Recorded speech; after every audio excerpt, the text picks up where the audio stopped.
Hello students, this is the third and last video of chapter 9 History, Vital Villages, Thriving Towns। अपनी पिछली video में हमने पढ़ा था कि प्राचीन नगरों के जीवन के बारे में पढ़ा था और मूर्तिकार जो मूर्ति बनाने वाले होते हैं वो शहरों, गांव या फिर जंगलों की लाइफ से जुड़ी हुई घटनाओं के अकॉर्डिंग मूर्तियों को बनाते थे।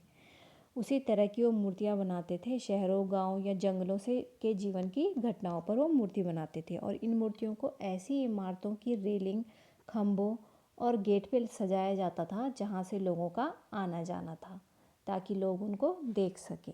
दूसरी चीज़ हमने इसमें पढ़ी थी बैरीगाजा, जिसका ग्रीक नेम भारूस था, उसकी कहानी पढ़ी थी। तीसरी चीज़ हमने पढ़ी थी पंच मार्क्ड कॉइन्स के बारे में।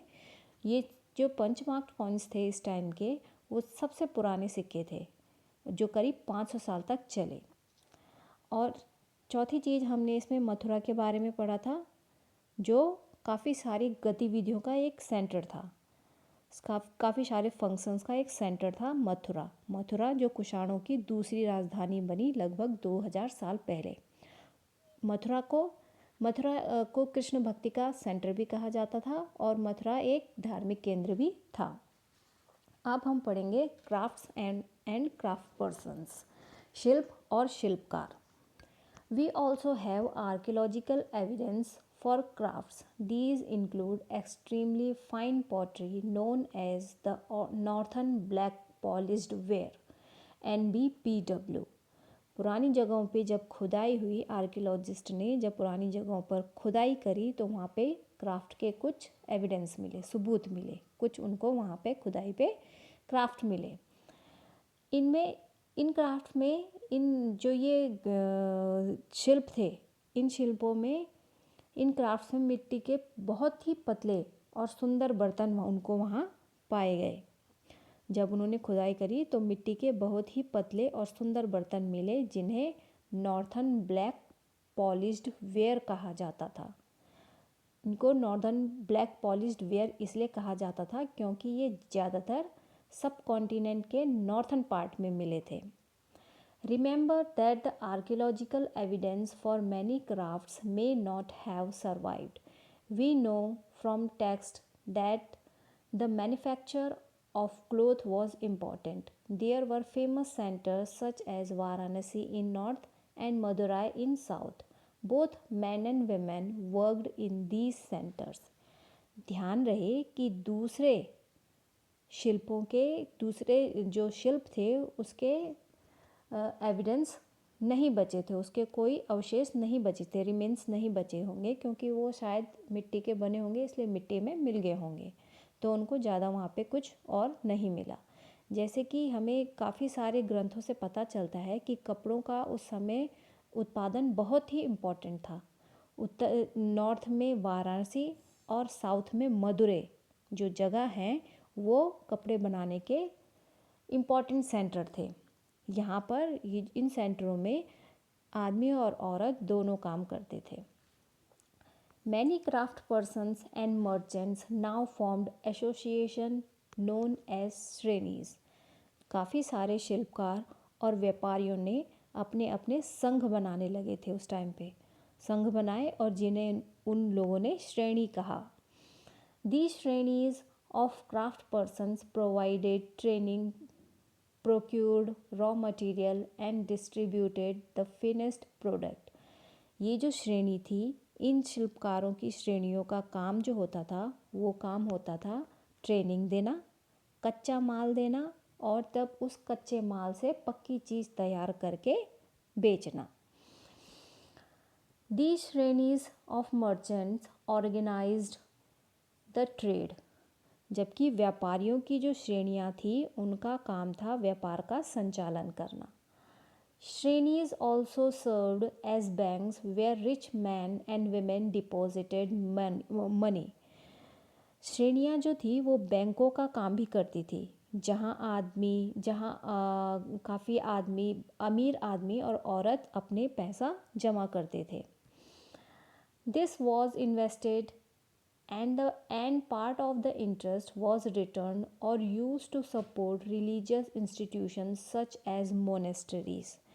ये जो धन था उसका निवेश लाभ के लिए किया जाता था।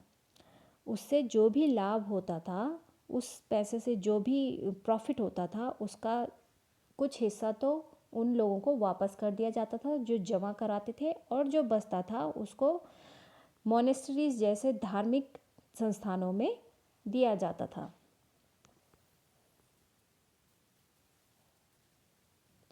अ क्लोजर लुक आरिकामेडु।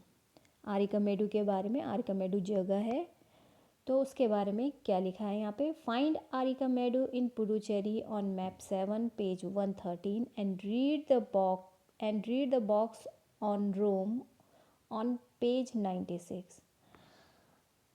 मैप 7 पेज 130 में आरिकामेडु को ढूंढो, आरिकामेडु जगह को ढूंढो, और 96 पेज में रोम के बारे में दी गई जानकारी को पढ़ो। Between 2200 and 1900 years ago, Arikamedu was a coastal settlement where ships unloaded goods from distant lands.